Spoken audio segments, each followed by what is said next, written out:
எங்கள் கட்சியின் உயர்நிலை குழு 8ஆம் தேதி மாலை 6 மணிக்கு கூடியது. ஆன்லைன் கூட்டமாக அது நடைபெற்றது. இணைய வழியில் 9 மணி அளவில் அது நிறைவு பெற்றது. அந்த கூட்டத்தில் கலந்து கொண்ட பெரும்பாலானவர்கள் அமைச்சரவையிலும் இடம்பெற வேண்டும் என்கிற கருத்தை முன்மொழிந்தது அனைவருக்கும் அறிந்த உண்மை, அனைவரும் அறிந்த ஒன்று. ஆனாலும் நிறைவாக தலைவர் எடுக்கிற முடிவுக்கு கட்டுப்படுகிறோம் என்ற உறுதியை தந்தார்கள். அதன் அடிப்படையில் 9ஆம் தேதி பொதுச் செயலாளர்கள் 2 பேரோடும் கலந்து பேசி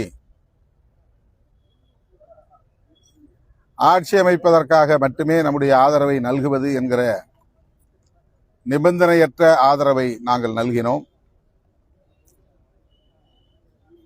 பதவியேற்புக்கு பிறகு வேளச்சேரிக்கு வருகை தந்த திரு விஜய் அவர்கள் தம்முடைய விருப்பத்தை வெளிப்படுத்தினார். அதை இப்போது மீண்டும் வெளிப்படையாக ஆதவ் அர்ஜுனா அவர்கள் வழிமொழிந்திருக்கிறார்.